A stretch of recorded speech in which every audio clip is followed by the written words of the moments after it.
It's 4:32 and developing this morning, a teenager under arrest right now, accused of killing an 8-year-old boy in a drive-by shooting. Yeah, that shooting happened along Scott Street last month. Janelle Fort is following this story. And Janelle, what have you learned about the suspect?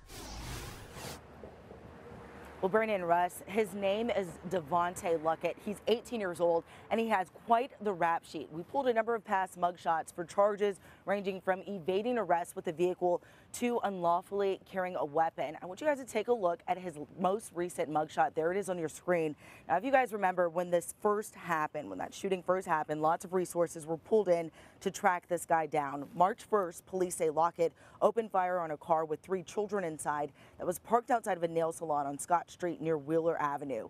8-year-old Tristan Hutchins and his 5-year-old sister both got shot. Now, Tristan died from his injuries last week.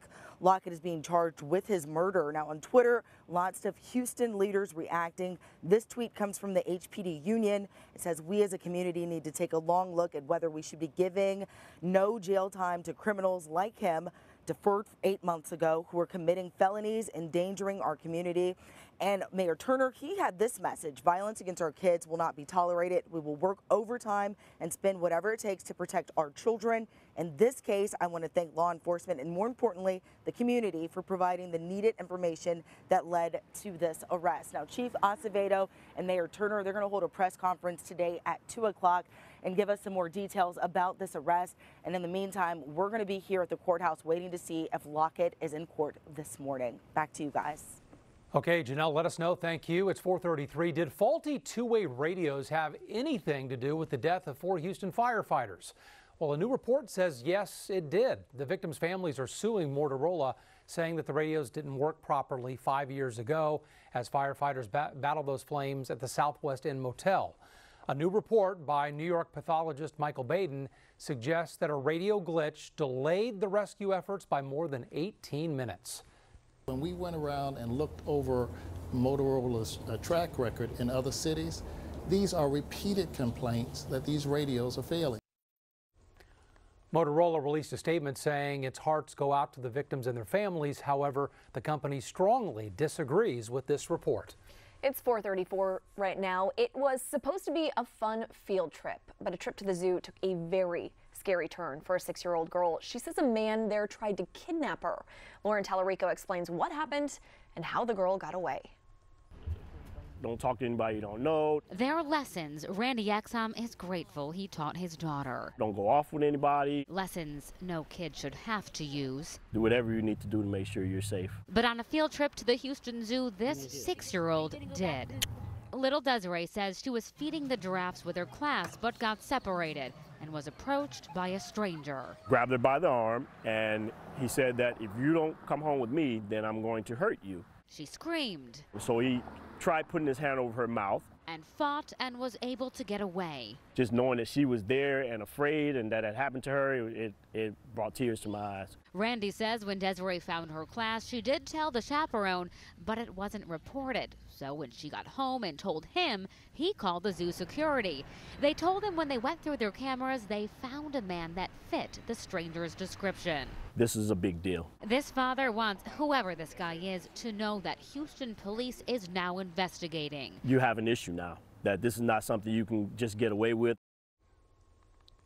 That was Lauren Tallarico reporting. Little Desiree's family says they are very happy with the zoo's quick response. President Trump says that he'll send as many as 4,000 National Guard troops to the Mexican border. It'll be depending on the situation. It'll be dependent, possibly unique from state to state. President Trump is promising to keep troops there until a large part of his border wall is built. Federal law does limit military involvement in civilian law enforcement, so the Guard will provide a supporting role to Border Patrol, doing things like vehicle maintenance and aerial surveillance. Now for a little sports action, the Rockets, they've done it again. They beat the Trailblazers, but not before stressing fans out a little bit. The team gave up a 24-point lead and were tied with Portland in the 4th with less than a second on the clock.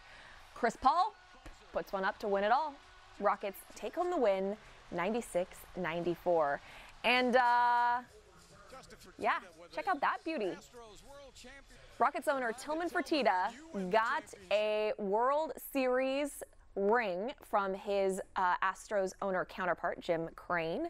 According to Fertitta, Crane told him, "When you win a world championship, I get one." Sounds like a fair deal to me. Another person getting one of those World Series rings is Opie Otterstad. The artist and Astros fan has created an entire collection from the Astros championship season. You could check it out for yourself through Sunday at Houston's Off the Wall Gallery, which is at the Galleria. I can't. He's on camera. All right, let's talk about the weather this morning. And depends on where you live. If you got any rain overnight, cheat on the west side. I drove in on wet roads, and then as I got closer to downtown, everything got dry. Yeah, and that's what probably a lot of commuters this morning may experience. You'll run into some wet roadways. You may even run into a little bit of a mist out there. We are under cloudy skies, pretty saturated this morning. Main source of energy, though, is actually to our north. Take a look just north of Dallas. That's that upper area of low pressure. Now we'll tap into a little bit of that moisture late this evening and almost into your overnight hours for tomorrow morning. Let me show you on our future track. Mostly dry now. I'm going to keep about a 20 to a 30% chance, especially as we head into your lunchtime hour, of an isolated to a few scattered showers. And this is lunchtime today. Now I'll take it into your afternoon hours up to 4, 5 o'clock. An isolated shower still possible. So for that midday and your afternoon commute, yeah, that's possible. Take a look at the rolls in overnight into early tomorrow morning.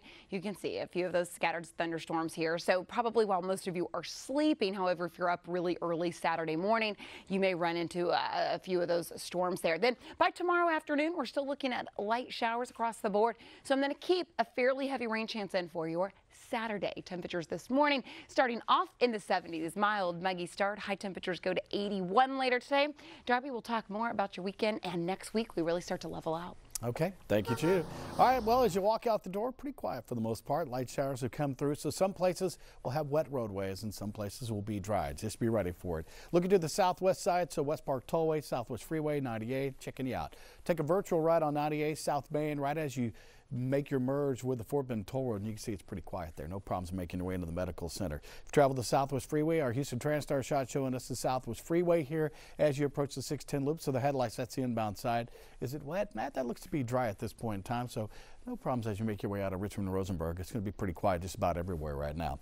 29 minutes to make your way from Highway 36 all the way in towards town. Only a 10-minute ride on 98 from Gessner into the loop. And the West Park Tollway as you come in from Fulsher, averaging 70 miles per hour. That's pretty nice. Now coming up, we're going to talk about weekend road work. Got a couple of stretches on 290 plus on the West Loop. So stay tuned. I'll see you in just a few minutes.